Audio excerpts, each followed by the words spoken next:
So, for my presentation today, I'm going to be talking about high quality connections and respectful engagement. So first, let me move myself over here. Um, After doing the readings, I read how about a high quality connection pretty much can be defined as an interaction between you and another person that makes you feel a sense of vitality or aliveness and gives you more energy and just makes you feel more positive about yourself and having more confidence in yourself when having a conversation with somebody. And one of the things that goes along with a high quality connection is respectful engagement, which is about being there with others and supporting them and speaking to them and listening to them in a way that shows respect and appreciation for who they are as people, and vice versa of people talking to you. And it's just making others feel heard and noticed. So, for my mini experiment of high quality connections and respectful engagement, I was going to use my relationship with my boyfriend. His name is Landon, and one of the reasons why I wanted to use this is because we have a lot of high quality connections and we're also in a long distance relationship. So I think it would be easy to do an experiment when it's long distance and you're not actually in contact with each other like face to face, but over like FaceTime or text messages and calls, which is what we usually do. So for my experiment, I will be focusing on using respectful engagement during me and my boyfriend's FaceTime calls, which are usually at the end of the day.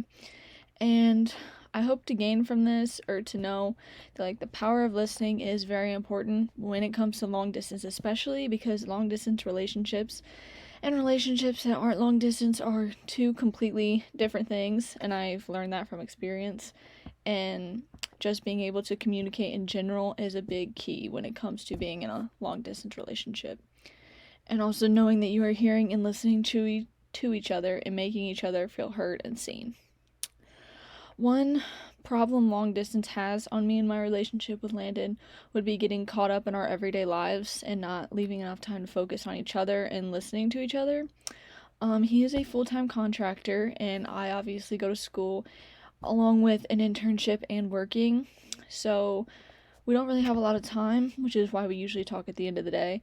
And just not leaving enough time for each other can result in a lot of arguments because it's just always a back and forth conversation on how we both feel that the other one isn't listening enough, or that the other person doesn't care or care to listen what the other one is saying to them. And this can especially be hard when all of your conversations are over FaceTime or calls or text.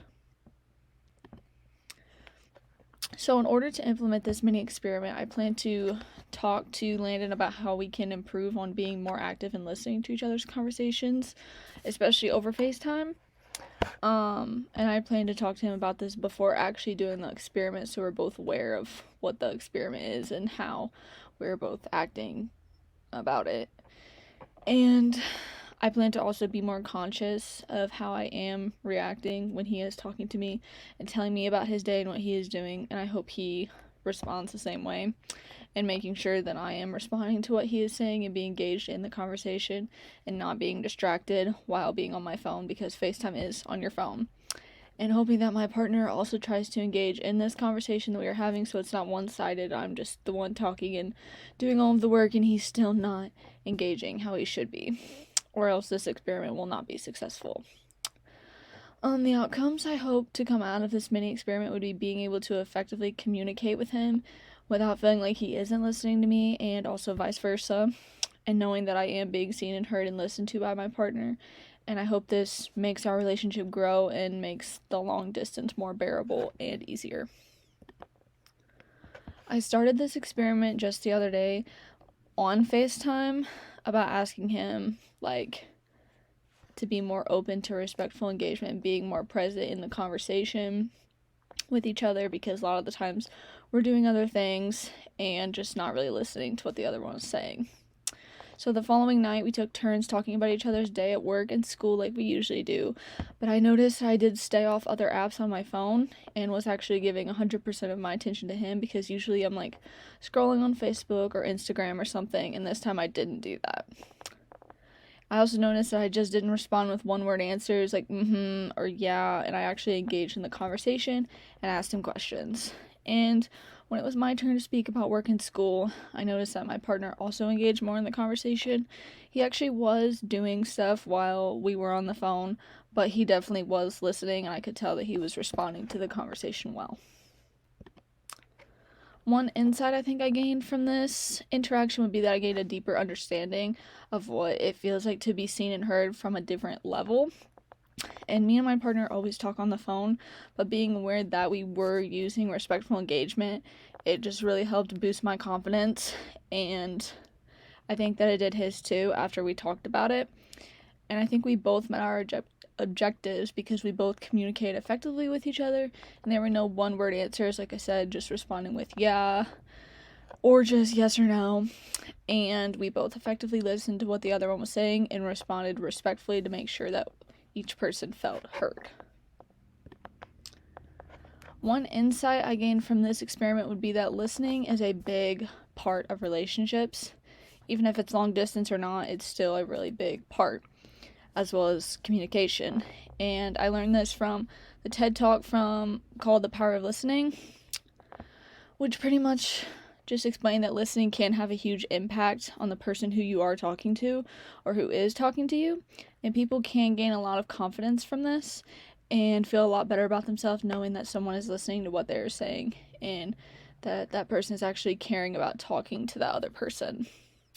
One way I hope to use appreciative communication in the future is by talking and listening to more strangers who are talking to me and making them feel heard. And you just never know what anyone is going through, and making someone feel as though you are listening and they have someone that is listening to them and caring about what they're saying could help actually save a lot of people, because not everyone has somebody to talk to and make them feel that way. And I hope to gain a sense of power and confidence knowing that I can help people feel better about themselves, just by doing this simple act of kindness, just by listening and responding to them in a respectful manner.